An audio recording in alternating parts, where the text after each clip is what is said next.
안녕하세요. 전 주먹을 부르던 시누이 덕분에 이혼까지 하게 된 30대 여자입니다.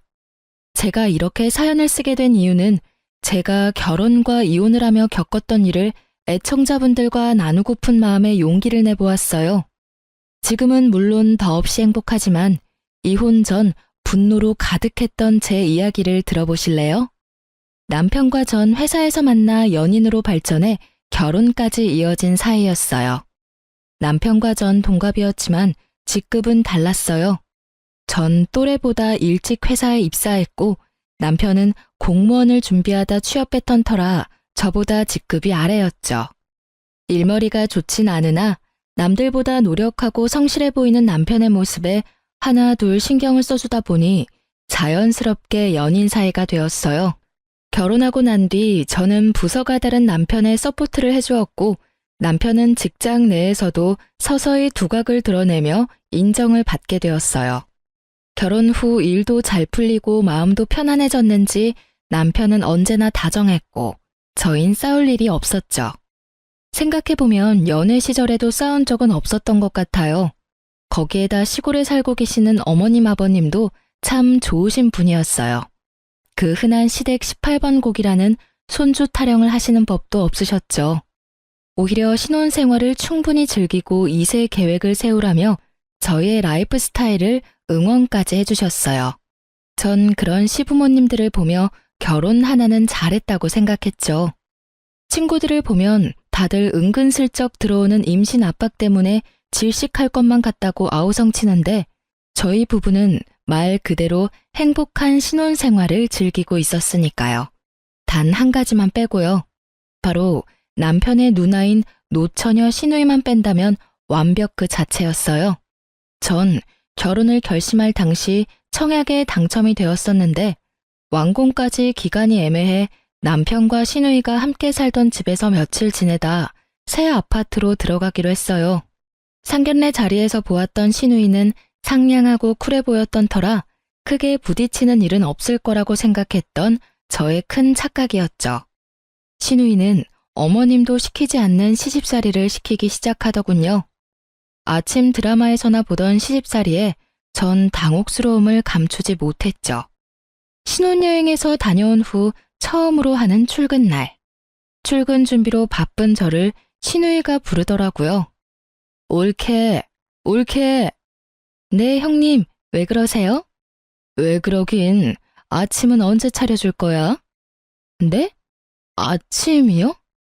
그래, 아침. 난 아침 꼭 먹고 출근해. 물론 상훈이도 그렇고. 그러니까 얼른 아침 좀 차려. 참고로 나랑 상훈이는 아침에 국물 꼭 있어야 하니까 국도 꼭 끓여줘. 아, 국은 맑은 걸로 부탁해. 아침부터 고춧가루 들어간 거 먹으니까 오전 내내 속도 아프고 배에서 소리도 나더라고.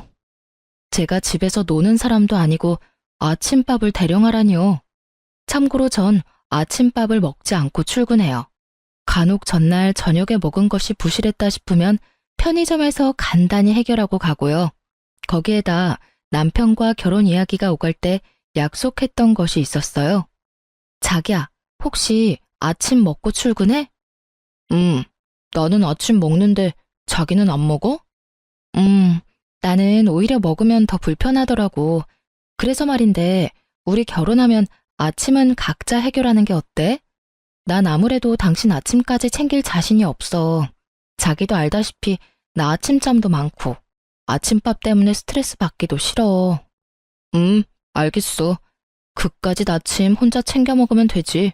자기가 몰라서 그렇지 나 요리 꽤 잘해.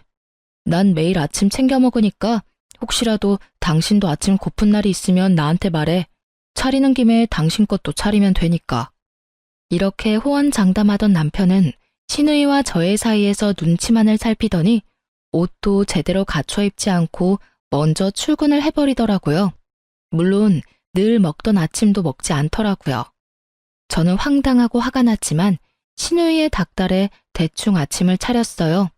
아침부터 싸우기도 싫었고 싸울 시간에 어제 먹은 찬들로 대충 차리는 것이 더 빠르다고 생각했으니까요. 저의 아침상을 받은 시누이는 뻔뻔하기 짝이 없게 반찬 투정까지 하더군요. 에이, 이게 뭐야. 죄다 어제 먹었던 거잖아, 옳게.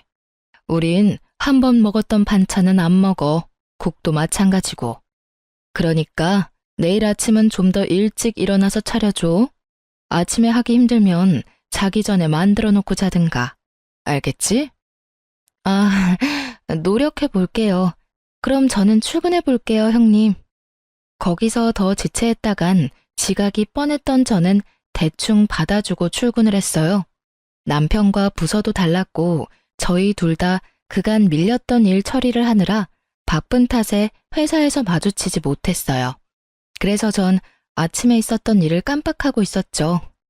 오전 시간이 어떻게 흘러간 것인지 모를 정도로 일 처리를 하다 보니 점심시간이 되었더라고요. 팀원들은 식사를 하러 가고 밀린 업무 때문에 천천히 점심을 즐길 시간이 없었죠. 이런 상황을 대비해 아침에 사두었던 삼각김밥과 커피를 마시며 업무를 보고 있는데 신우이에게 문자가 오더라고요. 옳게, 저녁은 연포탕, 그리고 아침은 콩나물국이 좋겠어. 제 두 눈을 의심했어요. 제가 무슨 입주 가정부도 아니고 이게 무슨 짓일까 싶더라고요. 전 바로 남편에게 연락을 해 당장 저에게로 오라고 했어요. 점심시간이 다 끝나갈 때쯤에 나타난 남편은 배부르게 식사를 마치고 한 손엔 커피까지 들고서 나타났더라고요. 왜 이제 와? 내가 아까 전화해서 빨리 좀 오라고 했잖아. 빨리 오려고 했는데 주문 취소가 안 되잖아. 그래서 다 먹고 오느라 늦었어. 빨리 오려고 한 사람이 커피 살 시간은 있었나 봐? 오는 길에 샀지. 그런데 당신 무슨 일 있어? 왜 이렇게 까칠해? 무슨 일 많지. 왜? 무슨 일인데? 형님 진짜 왜 그러셔? 내가 형님 며느리야? 아침 차리라는 것도 짜증났는데 이것 좀 봐. 나한테 메뉴까지 정해주셨어. 내가 이딴 짓이나 하려고 당신이랑 결혼한 줄 알아? 전 형님의 문자를 남편에게 보여줬고 문자를 본 남편은 곤란하다는 듯 어색한 미소를 보이더라고요. 누나가 너 어릴 때부터 어버 키워서 그래. 나 20살 때부턴 누나랑 같이 살았던 터라 더 심한 것 같기도 하고 어떨 땐 나도 모르게 엄마라고 할 때도 있다니까. 엄마 같은 소리 한다 진짜. 그래봤자 당신이랑 누나랑 8살 차이밖에 더 나? 아니, 내가 100번 양보해서 엄마 같은 누나라고 치자. 그래도 이건 아니지. 요즘 진짜 시어머니들도 며느리한테 아침 차리라고 하시는 분들 잘 없어. 이제 다들 며느리 눈치 본다고. 멀리서 찾을 필요도 없어. 어머니만 봐도 알잖아. 나한테 어머님이 뭐 시키시는 거 본 적 있어? 우리 엄마는 당신한테 뭐 안 시키지. 시킬 시간에 직접 하시는 게 빠르다고 생각하시니까. 그러니까. 그런데 형님은 왜 그러시냐고. 내가 당신한테도 안 차려주는 아침 형님한테 차려주게 생겼어? 그리고 당신은 아침에 그러고 도망가면 어떻게 해? 당신이 형님한테 한 소리 해줬어야지. 내가 어떻게 누나한테 뭐라고 해. 내가 조금 전에도 말했잖아. 누나가 어쩔 땐 더 엄마 같다고. 내가 누나한테 뭐라고 하면 우리 누나 얼마나 섭섭해하겠어. 그럼 난 당신 안중에도 없는 거야? 내가 섭섭해할 건 신경도 안 쓰여? 전 이런 문제는 확실히 하고 싶었던 터라 남편을 좀 몰아세웠어요.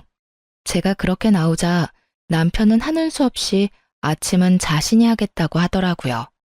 원래 약속이 그러했는데 인심 쓴다는 듯 말하는 남편을 보며 기가 찼지만 어찌되었든 원하는 방향으로 흘러가게 되었으니 참기로 했어요.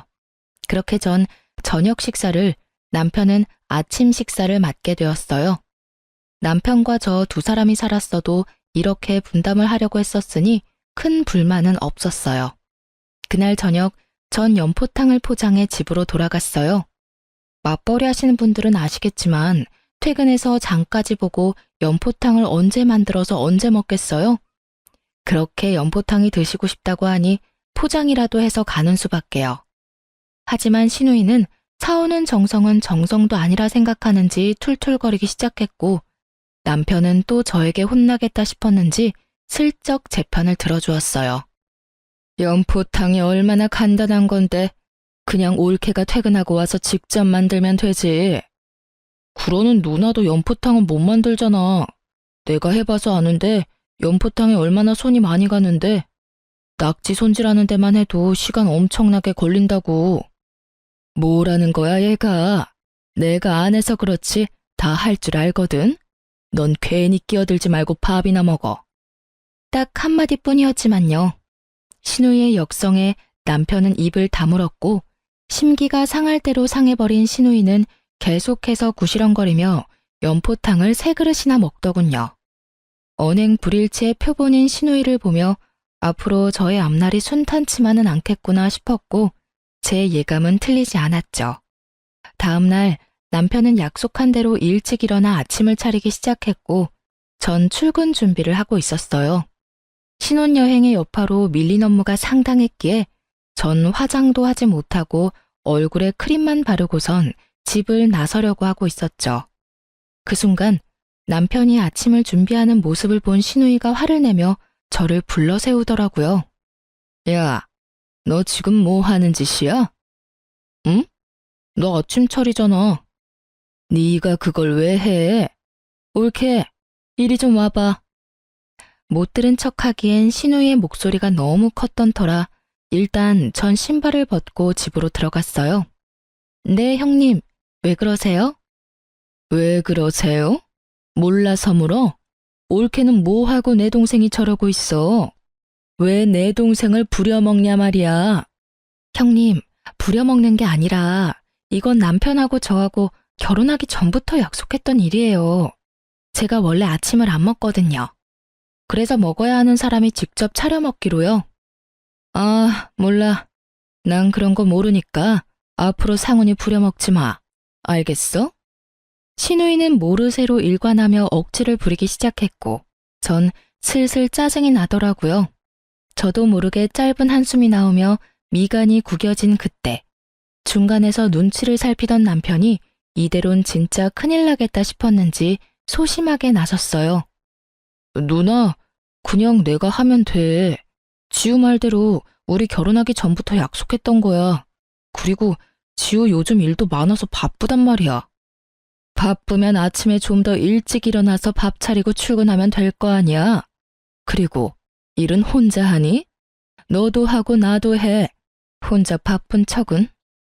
그게 지우가 요즘 내 일도 봐주고 있어서 더 바빠졌어. 그러니까 그냥 내가 할게. 누나가 이해 좀 해주라. 응? 네가 뭐라고 하든 난 이해 못하니까 내일부턴 올케가 차려. 알겠어? 아침부터 남편 손에 물 묻히지 말란 말이야. 대화가 전혀 통하지 않는 신우이와 더는 입씨름할 시간이 저에겐 없었고 전 그냥 알겠다고 하고 출근을 해버렸어요. 정말 별 생각이 다 들더라고요. 혼인신고하기 전에 이혼해야 하나부터 이런 일로 이혼까지 해야 하나까지. 긴 고민 끝에 내린 결론은 조금만 더 참자였어요. 이혼은 정말 말도 안 되는 것 같았고 정 안 되면 분가를 하면 되는 일이었으니까요. 그까지 다침 차려주자 싶었죠. 하지만 신우이는 저의 인내심을 실험이라도 하는 듯 저를 못살게 굴기 시작했어요. 40이 다 되어가는 나이에 어디서 남자를 그렇게 만나는지. 거짓말 조금 보태서 하루 건너 하루씩 남자가 바뀌는데 정말 미칠 것 같았어요. 신우이의 애인이 바뀌는데 왜 제가 미치느냐고요? 헤어질 때마다 저에게 화풀이를 했으니까요. 오죽했으면 전 신우이의 발걸음 소리만 듣고도 신우이의 기분을 알 수 있는 상태까지 되었어요. 그날도 방문을 탁 닫고 걸어오는 신우이의 발걸음 소리가 예사롭지 않더라고요. 하필 왜 주말인지 출근한다고 도망가지도 못하니 꼼짝없이 당하겠구나 싶었죠. 아니나 다를까 신우이는 소파에 앉아 TV를 보던 제 앞에 서서 팔짱을 끼더라고요. 왜 그러세요, 형님? 하실 말씀 있으세요? 올케, TV 소리 좀 줄여줄래? 주말엔 집에서 좀 쉬고 싶은데 TV 소리 때문에 잠을 잘 수가 없잖아. 아, 그래요? 죄송해요. 전 또 무슨 트집이 잡힐지 몰라 그냥 사과를 하며 전원을 꺼버렸고 시비가 더 걸고 싶었던 신우는 전원을 껐다고 트집을 잡아댔어요. 소리만 줄이랬지 아예 끄라고 했어? 올케는 왜 그래? 왜 날 TV도 못 보게 하는 못돼 먹은 신우이로 만드냐고. 노처녀 히스테리 무섭다고 하더니 정말 경험해보니 장난 아니더라고요. 반찬 투정은 기본이고 바닥에 머리카락 떨어지니 집에선 머리를 풀지 말라고 하질 않나. 자신이 보는 앞에선 남편과 애정 표현도 자제해달라고 하더니 이젠 하다못해 TV 끄는 것까지 트집을 잡으니 이성의 끈이 확 끊기더라고요. 형님, 진짜 저한테 왜 그러세요? 제가 웬만하면 그냥 참으려고 했는데 해도 너무하시네요. 제가 무슨 동네북도 아니고 왜 계속 트집을 못 잡아서 안달이냐고요. 트집? 내가 트집을 잡았다고? 내가 언제? 잡힌 트집이 워낙 많아서 저도 일일이 말씀 못 드리니까 혼자 곰곰이 생각해 보세요. 전 피곤해서 이만 들어가 볼게요. 전 신우의 얄미운 모르쇠 공격이 나오기 전에 말을 끊고 방으로 들어와 버렸어요. 씩씩거리며 방으로 들어온 저를 본 남편이 무슨 일인지 말하지 않아도 알겠다는 듯 제 눈치를 살피더라고요. 그 모습을 보는데 더 열이 받았어요. 이런 일엔 남편이 나서 중재를 해줘야 하는 것이 맞는 거 아닌가요? 남편은 신우이에게 한 소리를 들은 이후 중재는커녕 방관자가 되었고 일은 벌어진 후에나 눈치를 살피는 남편이 얄밉더라고요.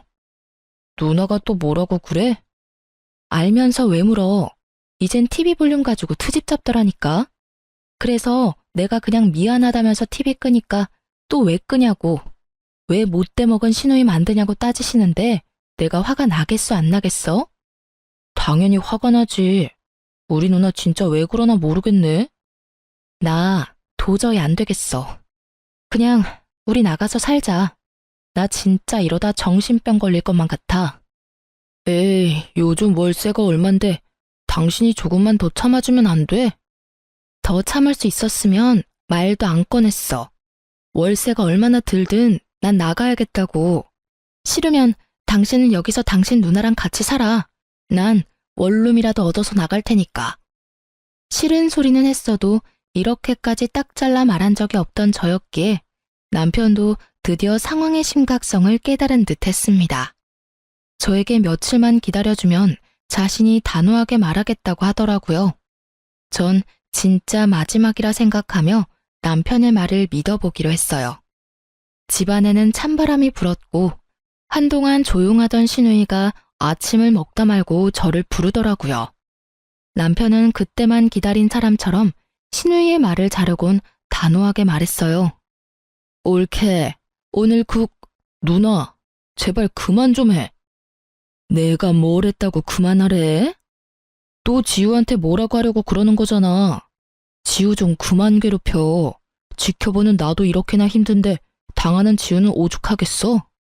내가 누나 때문에 지우 볼 낯이 없어. 지금도 봐봐. 아침부터 신우이 밥 차려주는 올케가 어디 있다고 또 뭐라고 하려고 그래?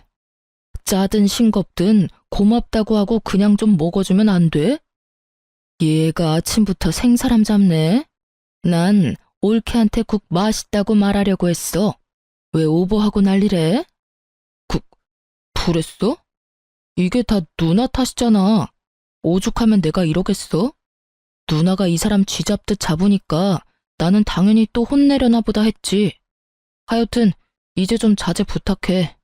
누나도 소중한 가족이지만 지우도 소중해. 그러니까 누나도 소중히 대해줘. 어이구, 알겠으니까 얼른 밥 드세요. 올케, 내가 요즘 좀 심했지? 섭섭했으면 풀어. 앞으론 나도 조심할게. 네? 아, 네. 갑자기 단호해진 남편도 놀라웠지만 순순히 인정하며 숙이고 들어오는 신우이가 더 놀라웠어요. 갑자기 변해버린 신우이의 태도엔 이유가 있었더라고요. 그건 다들 예상하시듯이 남자가 생긴 것이었어요. 그것도 무려 10살 차이가 나는 남자요. 평소 신우이의 스타일은 문자보단 전화를 선호하는 스타일이었는데 웬일인지 문자를 보고 웃고 있더라고요. 그 모습이 생소해 제가 물었어요. 형님, 무슨 연락이길래 그렇게 웃으세요? 아, 이거? 나 사실 결혼하고 싶은 남자가 생겼어. 정말요? 어떤 남자이길래 우리 형님 마음을 사로잡았대요? 그게 10살 연하야. 네? 10살이요? 와, 어떻게 만나셨는데요? 그게 술집에서 어쩌다 보니 합석하게 돼서 만나게 됐어. 외국에서 일하다가 한국 들어온 지 얼마 안 됐다고 하더라고. 얼굴도 엄청나게 잘생겼다. 완전히 내 이상형에 가까워.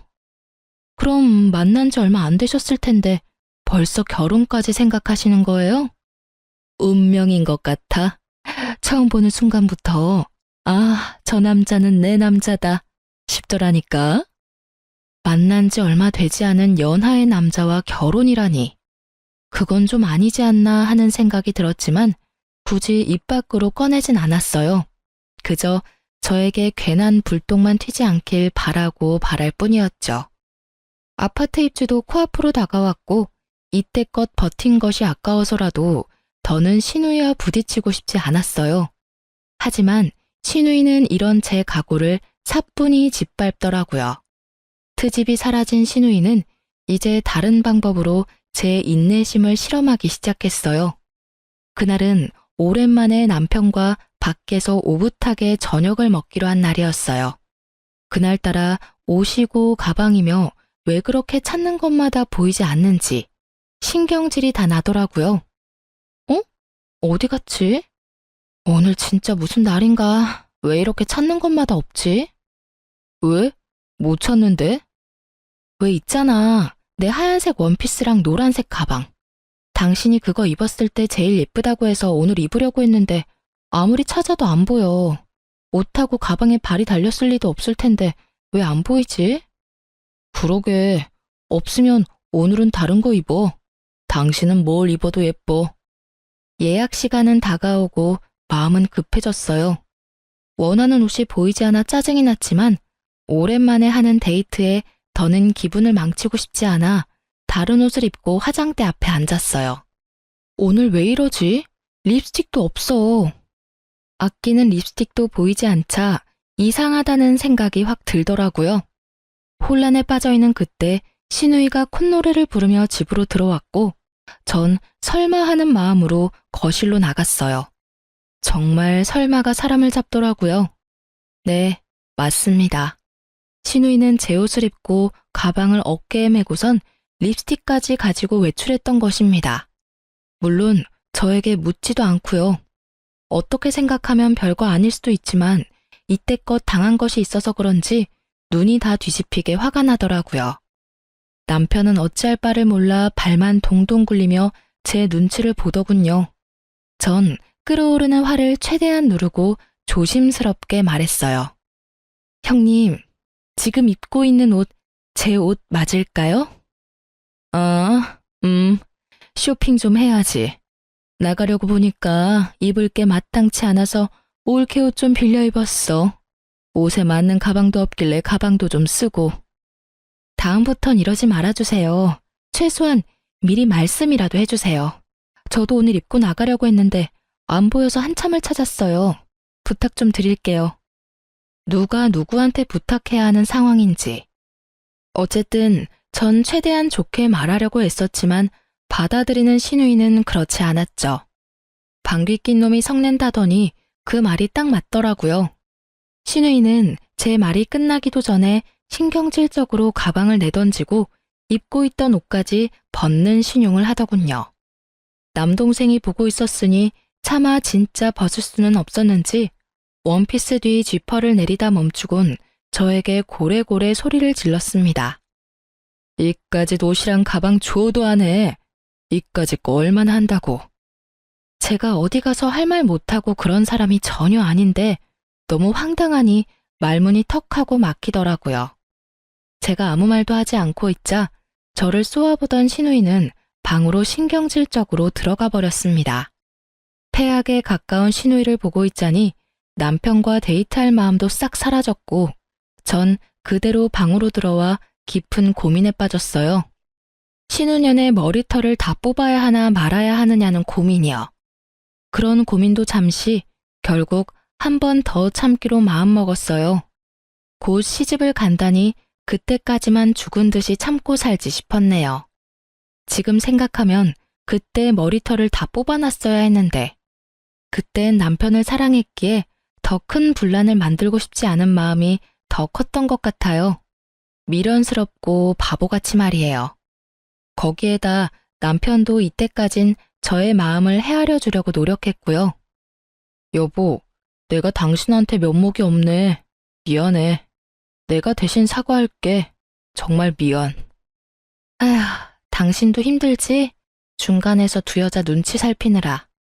나도 당신 생각해서 조금만 더 참자 싶은데 막상 형님 저러는 거 보면 그게 마음처럼 잘 안 돼. 아니야. 당신 오늘 충분히 참았어.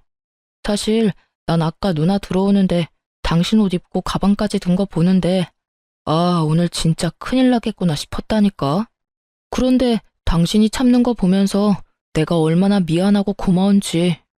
다시 한번 미안해, 여보. 그리고 참아줘서 고마워. 내가 우리 둘이 살게 되면 진짜 여왕님처럼 모시고 살게. 이렇게까지 하는 남편을 보니 화도 좀 가라앉는 것 같았어요. 그리고 시누이가 화까지 내며 그렇게 호언장담했으니 다신 제 물건을 건드리는 일은 없겠지 했죠. 그래서 그 이후엔 그런 일이 없었냐고요? 전혀요. 시누이는 정말 제 예상을 훌쩍 뛰어넘는 사람이었어요. 그날 이후부턴 제 눈에 띄지 않게 제 물건을 사용하기 시작했어요. 왜 그런 거 있잖아요. 제가 뒀던 자리가 아닌 다른 곳에서 제 물건이 있다든지 제가 모르는 얼룩이 묻어 있다든지 분명 시누이 짓이 분명했지만 확실한 증거가 없는 그런 상황이 계속되었어요. 그래서 전 시누이가 발뺌할 수 없도록 묘수를 생각해냈죠. 저는 덫을 놓았고 이제 시누이가 덫에 걸리길 기다렸어요. 얼마나 지났을까요? 도저히 참을 수 없는 일이 일어나고야 말았습니다. 그날도 시누이는 제 가방을 몰래 들고 나갔고 저에게 딱 걸리고야 말았어요. 전 참을 수가 없었죠.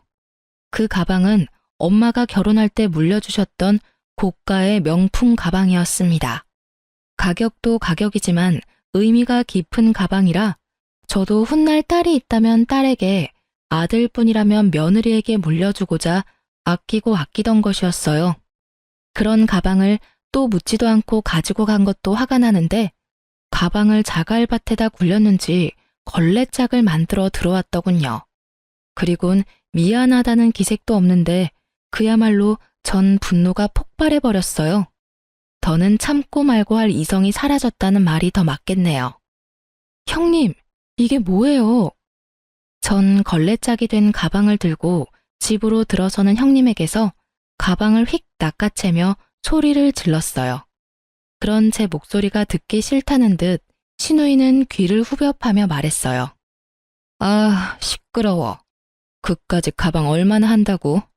AS 맡겨. 아니면 하나 새로 사든가. 새로 사준다고 해도 진정이 안 되는데 어쩜 그리도 뻔뻔할 수가 있는지. 남편은 눈을 질끈 감았고 전 실소가 흘러나왔어요. 형님, 이 가방 친정엄마가 처녀 때 구입하셔서 물려주신 가방이라 이제 사지도 못하는 그런 가방이라고요. 그리고 설사 다시 살 수 있다고 한들 걸레짝 만들어 온 건 형님인데 왜 제가 사요? 형님이 사주셔야죠. 참나, 난 또 새 가방이라도 되는 줄 알았네. 그래, 내가 물어줄게. 얼마면 돼? 한 100만 원 하면 돼? 100만 원이요? 형님이 방금 말씀하셨다시피 그 가방 컨디션이 새 것과 다름없었는데 그게 고작 100만 원일까요? 무려 샷된 가방인데? 형님이 가지고 계신 짝퉁 생각하시면 안 되죠. 물어주신다고요? 그래요, 물어주세요. 지금 중고 시세로 다 빼고 가방 가격만 받아도 1000만 원은 좋게 넘을 텐데 가족이니까 뒷단위 빼고 1000만 원만 받을게요. 제 계좌 문자로 보낼 테니 당장 입금해 주세요. 뭐? 1000만 원? 옳게 장난해? 지금 제가 장난하는 걸로 보이세요, 형님은? 아, 아니, 그냥 똑같은 S급으로 사면 아무도 모르겠구만. 그리고 그렇게 비싼 가방을 왜 아무렇게 놔둬? 나는 그냥 눈에 보이니까 빌려갔던 거지. 아무렇게나 두다니요. 옷방 제일 깊숙한 곳에 더스트에 박스까지 해서 넣어뒀는데요. 그리고 형님, 입은 삐뚤어졌어도 말은 바로 하셔야죠. 그건 빌린 게 아니고요. 훔쳐 쓰신 거예요. 뭐라고? 훔쳐? 내가 도둑질이라도 했다는 거야? 그럼 이걸 뭐라고 말할 수 있나요? 주인한테 묻지도 않고 남의 물건 막 가지고 가서 쓰는 행동을? 몰래 훔쳐가서 썼으면 깨끗하게라도 쓰시던가. 걸레짝을 만들어서 가지고 왔으면서 어쩜 사과 한마디가 없으세요? 사과는커녕 왜 그렇게 당당하신 거냐고요. 인연이 진짜? 너 말 다 했어? 언성은 높아지고 자칫 몸싸움으로 번질 수도 있는 상황이 되자 도저히 안 되겠는지 남편이 나섰어요. 둘 다 그만 좀 해, 제발. 누나는 당장 이 사람한테 사과해. 그리고 당신도 도둑질이라고 한 건 심했어. 내가 뭐 가족끼리 가방 좀 들고 나간 게 그렇게 큰 죄야? 이 사람이 자기 물건 함부로 쓰는 거 싫다고 말했었잖아. 저번에도 그 난리를 피웠으면서 또 왜 이랬어? 이 사람 말대로 몰래 가지고 나갔으면 깨끗하게 쓰고 뒀어야지. 이게 뭐야? 다 망가뜨려서는. 너까지 이럴 거야? 이깟 가방이 뭐라고? 네가 나한테 이럴 수가 있어? 내가 너한테 어떻게 했는데? 너 장가 가더니 변했어. 매번 마누라 편만 들고 내가 너 이럴 때마다 얼마나 섭섭한 줄 알아? 급기야 신우이는 눈물을 짜내기 시작했고 멍청한 남편놈은 신우이 역성을 들기 시작했습니다. 결국 신우이와의 다툼은 남편과의 싸움으로 번져버렸죠. 누나, 울어? 뭐 이런 일로 울고 그래. 당신 얼른 누나한테 사과해. 뭐? 나더러 지금 뭘 하라고? 사과, 당장 무릎 꿇고 싹싹 빌어. 누나가 아무리 잘못했어도 그렇지 도둑으로 모는 건 당신이 잘못했어. 얼른, 누나 울잖아. 내가 기가 막혀서 진짜? 당신 눈에는 당신 누나 우는 것만 보이고 내 억장 무너지는 건 안 보이나 봐. 무릎 꿇고 싹싹 빌어야 할 건 내가 아니라 형님이라고. 상황 파악이 그렇게나 안 돼? 도대체 그까짓 가방이 뭐라고 일을 이렇게까지 키우는 거야? 내가 지금 가방 하나 때문에 이러는 걸로 보여? 물론 시작은 가방이었지. 그런데 당신도 눈이 있고 귀가 있으면 다 보고 들었을 거 아니야. 형님이 나한테 어떻게 했는지. 형님이 나한테 진심 어린 사과 한마디만 했었어도 나 이렇게까진 하지 않았을 거야. 그런데 형님은 오히려 내 탓만 하기 바쁘잖아. 이 가방이 어떤 의미인지 당신도 뻔히 잘 알면서 그런데 나한테 싹싹 빌으라고? 난 죽어도 못해. 1,000만 원? 그깟 1,000만 원 주면 되는 거야? 그러면 다 끝나는 거지? 돈은 당연한 거고 형님이 나한테 제대로 사과할 때까지 끝은 없으니까 그런 줄 알아. 그리고 더는 이딴 집구석에서 1초도 있고 싶지 않아. 난 친정가 있을 테니까 당신도 나 따라가든지 당신 누나랑 여기 있던지 당신 알아서 해. 말 그대로였어요. 더는 1초도 그 인간들과 한 공간에 있고 싶지 않았고 대충 짐을 싸 친정으로 가버렸어요. 짐까지 싸서 등장한 저를 본 친정 부모님들은 많이 놀라셨고 전 조금 진정이 되면 다 설명해 드릴 테니 기다려 달라고 부탁드렸죠. 한순간 욱하는 마음에 이런 행동을 하는 딸이 아니란 걸 누구보다 잘 아는 부모님은 알겠다고 하시며 집 냄새가 가득한 이불을 내어주셨어요. 그 이불을 덮는데 왜 그렇게 눈물이 나는지 서럽더라고요. 누군가에게는 그깟 가방, 옷, 물건일 수도 있지만 저에겐 소중했으니까요. 거기에다 남편 생각해서 이때껏 참아온 것이었는데 그런 남편마저 저를 질책하고 나서니 더욱 서러웠어요. 그렇게 울고 있는데 어머님에게 전화가 왔어요. 여보세요? 어머님. 아가, 방금 네 시누이랑 통화했어. 많이 속상했지? 내가 아주 홍구멍을 냈어. 어쩜 철이 없어도 그렇게나 없는지. 아니에요, 어머님. 저도 좀 참았어야 했는데. 네가 오죽했으면 그랬을까? 내가 널 모르니? 들어보니 사돈께서 물려주신 거라며. 그렇게 의미가 깊은 물건인데 다 망가졌으니 얼마나 속상했을 거야. 네 계좌로 가방값 보냈어. 돈으로 해결될 문제가 아니란 걸 잘 알지만 시엠이 마음이라 생각하고 받아. 괜찮아요, 어머님. 한두 푼도 아니고 그 비싼 걸. 한두 푼이 아니니까 더 받아야지. 이런 문제는 확실히 하고 넘어가야 해. 이렇게 한다 해도 네 마음이 완전히 풀리지 않을 거란 걸 잘 안다. 친정에 있다고? 간 김에 푹 쉬어. 네 남편이 싹싹 빌기 전까진 돌아갈 생각도 말고. 알겠니?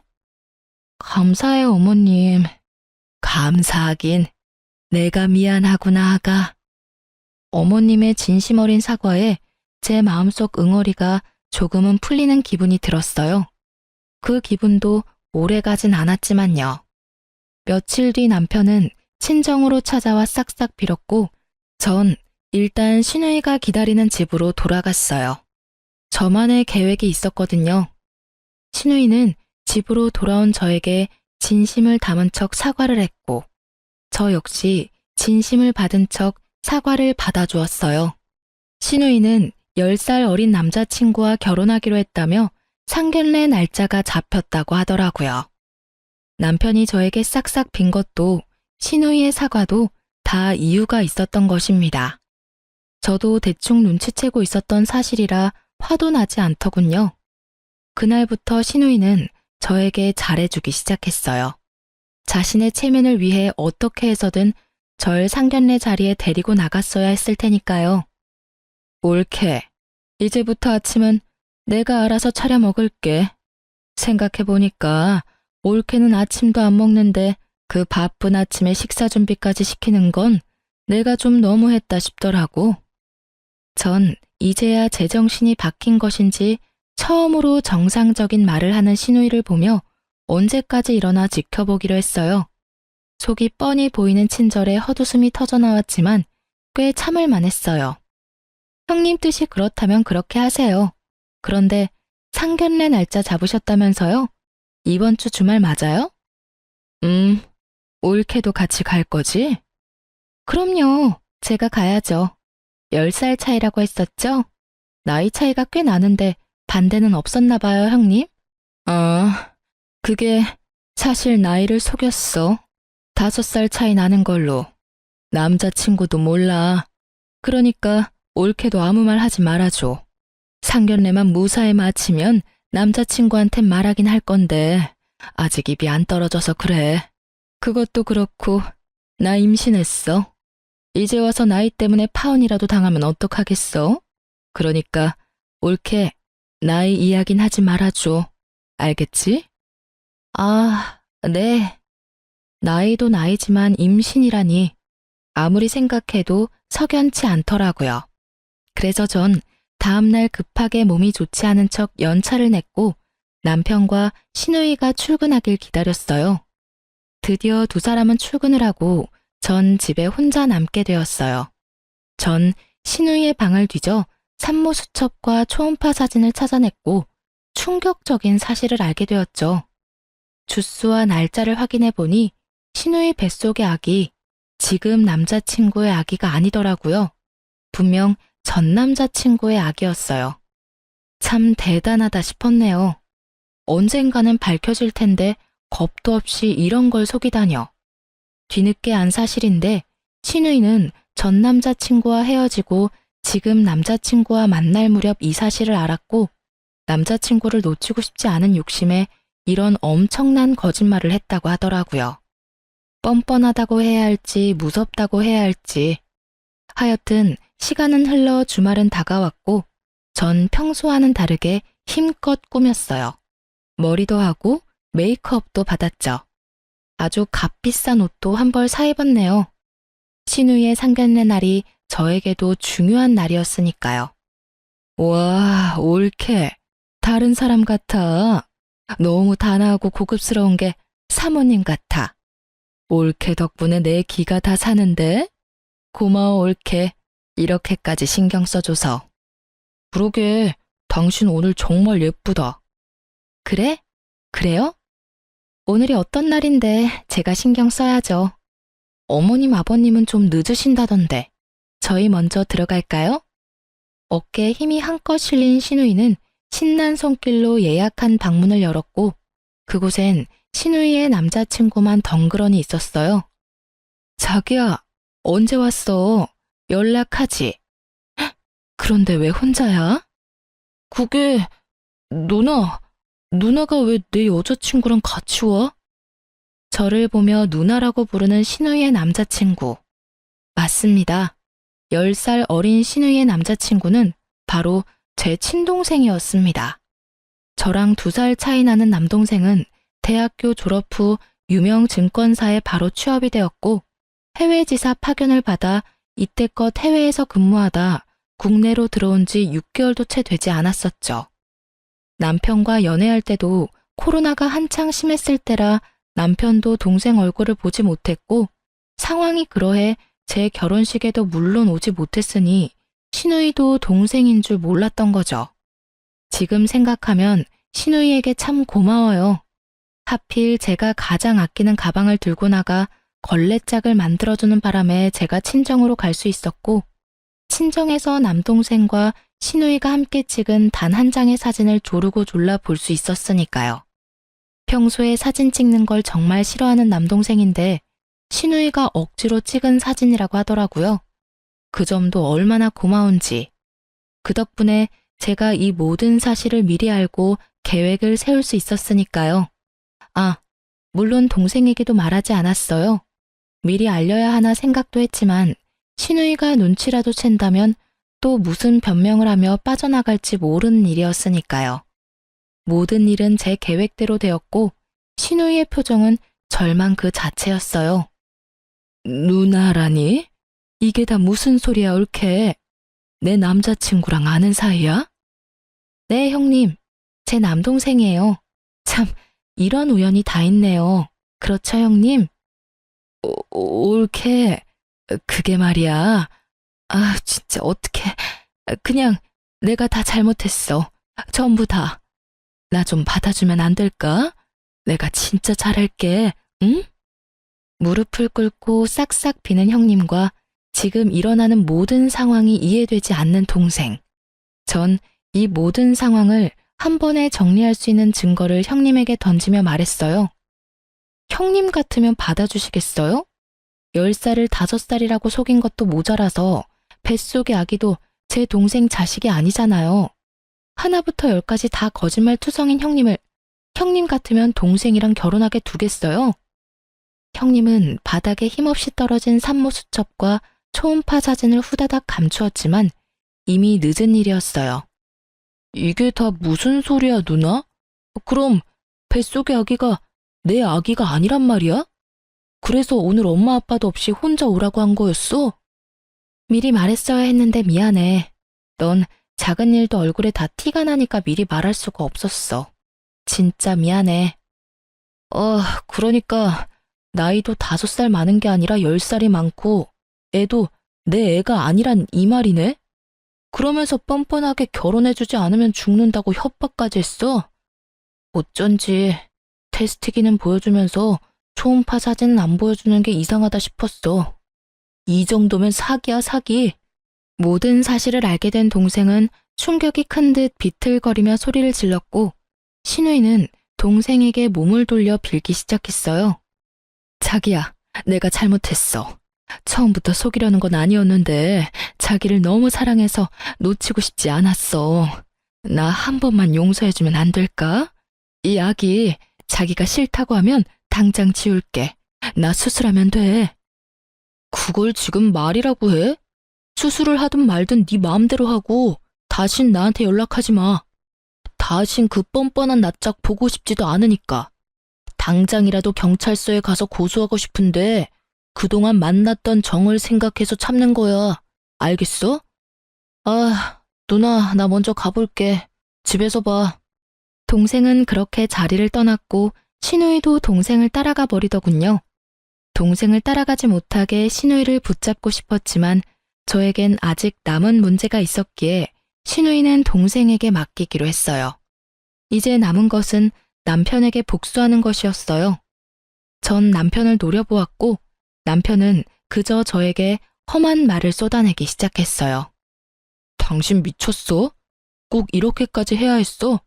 당신만 입 다물면 다 해결될 일이었잖아. 해결? 넌 하늘이 무섭지도 않아? 그러다 천벌받아. 그리고 너 같으면 네 동생이 인생 나락으로 가는 꼴 보고만 있을 수 있어? 나락? 말이 심한 거 아니야? 심한 건 너희 남매들이지. 네 누나도 누나지만 네가 어떻게 나한테 이럴 수가 있어? 내가 지금 누나 편 들었다고 이래? 그럼 내가 여기서 누나 편을 들지 당신 편이라도 들어줄 줄 알았어? 아직도 상황 파악을 하지 못하고 쉰 소리나 하는 남편에게 당장 휴대전화를 내밀어 영상을 보여주었고 말 그대로 잿빛 얼굴이 되더라고요. 그 영상은 저희 집 안방과 옷방에 설치된 홈 CCTV 영상이었어요.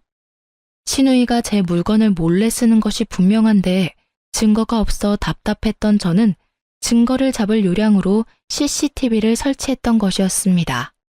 물론 남편에게 지나가는 말로 설치해야겠다고 언급했었는데 제 말은 귓등으로도 안 듣더니 설치한 줄도 모르더라고요. 친정에서 어머님의 전화를 받은 전 CCTV가 떠올랐고 녹화된 영상을 통해 남편의 검은 속내를 알고 오늘의 계획을 세웠던 것이었어요. 그렇게 녹화된 영상 속엔 옷방 안에서 나눈 둘의 대화가 버젓이 들리더라고요. 너 괜찮아? 올케는 친정에 갔어? 뭐 그런 일로 짐까지 싸서 쪼르르 친정을 간다니? 하여튼 너 진짜 여자 잘못 만났어. 가방 빌려줬다. 좋게 생각하면 될 일을 뭘 쪼잔하게 화까지 내는 지원? 내가 저기 저 가방도 쓴 줄 알면 올케 진짜 이혼하겠다고 개거품 물고 찾아오겠네. 누나, 그러게 내가 조심 좀 하라고 했잖아. 모르는 척 하는 거지. 집사람 다 알고 있다고. 내가 그렇게까지 말했는데 하필이면 장모님이 주신 가방을 그 꼴을 만들어서 가지고 오냐? 아, 몰라. 남자친구랑 다투는 바람에 열받아서 화풀이 한다고 던졌는데 하필 손에 들린 게 가방이었어. 바닥에 돌도 많았고. 나라고 이렇게 될 줄 알았겠어? 이제 어떡할 거야? 저 사람 저대로 두면 누나 상견례는 어쩌려고. 어떻게든 오게 해야지. 넌 결혼해도 그딴 년이랑 결혼했니? 오늘도 봐. 이까진 일로 짐 싸서 친정 가는 게 말이나 돼? 그년 때문에 나만 엄마한테 혼났잖아. 나라고 알았겠어. 그렇지 않아도 이번에 회사에서 맡은 프로젝트만 무사히 끝내면 이혼할 거야. 성질머리가 얼마나 더러운지 생각 같아선 당장이라도 이혼하고 싶은데 와이프 도움 없이는 프로젝트 성공리에 끝내기란 불가능에 가까우니 어쩌겠어. 누나 결혼식도 있고. 일단 다 무사히 넘기고 나 진급만 하면 당장 이혼할 거니까 누나도 그때까진 비위 잘 맞추란 말이야. 알겠지? 더 들을 수가 없어 전 영상을 꺼버렸어요. 기껏해야 어머님께 형님의 만행을 알리고자 설치했던 CCTV였는데 이런 월척이 낚일 줄 누가 알았겠어요? 숨겨왔던 민낯이 드러나니 남편은 시누이가 꿇었던 그 자리에 똑같이 무릎을 꿇고 싹싹 빌더군요. 여보, 저 말 다 진담 아닌 거 당신은 알지? 별것도 아닌 일에 당신이 집을 나가버리니까 화가 나기도 했고 누나도 달래줄 겸 그냥 한 말이었어. 진짜 당신하고 이혼할 생각은 전혀 없었다고. 내가 당신을 얼마나 사랑하는데 당신도 잘 알잖아. 사랑 타령을 하는 남편을 보는데 화가 다시 솟구쳐 올랐어요. 저 망설이지 않고 남편의 뺨을 내리쳤습니다. 사랑? 웃기고 있네. 이 와중에도 거짓말을 하고 싶니? 정말 소름 끼친다. 그냥 이혼해 우리. 곧 어머님 아버님 오시지? 영상은 내가 보내드릴 테니까 자세한 설명은 네가 해. 그러면 법원에서 보자. 그렇게 저도 그 자리를 났습니다. 뒤에서 남편의 절규가 들려왔지만 아랑곳하지 않았어요. 이미 제 마음을 떠난 사람이었으니까요. 일말의 감정도 남지 않았죠. 저를 등에 업고 날개를 달려고 했다니 정말 가당치도 않았어요. 그래서 어떻게 됐냐고요? 뻔한 결말이었죠. 폭이란 모르는 전 시누이는 하루가 멀다고 남동생을 찾아왔고 결국 전 시누이를 스토킹과 사기죄를 묶어 경찰에 신고해버렸어요. 전 당연히 이혼했습니다. 이혼 이후 저의 도움이 사라지자 전 남편 놈의 무능함이 적나라하게 드러나며 부서 사활이 달려있던 일은 그야말로 대실패로 돌아갔어요. 회사 명예를 땅에 떨어뜨린 수준이었고 프로젝트 책임자였던 전 남편은 그에 대한 징계로 권고사직까지 받았고요. 같은 회사에서 어떻게 보고 살아야 하나 고민이 많았는데 얼마나 다행스럽던지 그 후 친정의 모든 사실을 아시게 된 시부모님들이 찾아오셔서 저와 남동생에게 용서를 구하셨어요. 말은 그렇게 했지만 굳이 시부모님들께 녹화 영상을 보내지 않았었는데 도둑이 재발 저린다고 전 신우와 전 남편이 스스로 다 말했던 모양이었어요. 눈물을 훔치시며 용서를 구하시는데 잘못한 것도 없는 제가 다 죄송스러워 혼났네요. 어떻게 저런 올곧은 부모님 밑에서 그딴 자식들이 태어났는지 아직도 의문이에요. 그 뒤로도 크고 작은 일이 더 있었지만 다 쓰자니 말이 길어질 것 같아 이만해야 할 것 같아요. 다음에 시간이 된다면 또 사연을 통해 말씀드리도록 할게요. 어찌되었든 저와 남동생은 나락으로 갈 뻔했던 인생을 잘 구출했어요. 동생은 그 후 다시 외국 지사로 나갔어요. 아무래도 자신은 외국 생활이 더 맞는다며 나가버리는데 말릴 수가 없더라고요. 제 잘못은 없었지만 동생에게 미안한 마음이 있었던 터라 동생의 결정을 그저 응원하기로 했어요. 어제 동생과 오랜만에 통화를 했는데 여자친구가 생겼다고 하더라고요. 그러면서 결혼 생각은 없다고 못 박는 걸 보니 아무래도 아직 상처가 남은 모양이에요. 그래도 잘 지내고 있는 것 같아 한편으론 마음이 놓였네요. 전 아주 잘 지내고 있어요. 이혼 후 완공된 아파트에 부모님을 모시며 사랑 가득한 하루하루를 보내는 중입니다. 그리고 전 남편이 말아먹었던 그 프로젝트를 이번엔 꼭 성공시켰으면 좋겠다며 저에게 일을 배당해 주더라고요. 다른 부서 일이긴 하지만 제가 뒤에서 돕고 있었다는 사실을 다들 알았던 터라 책임자 선정에 이견이 없었어요.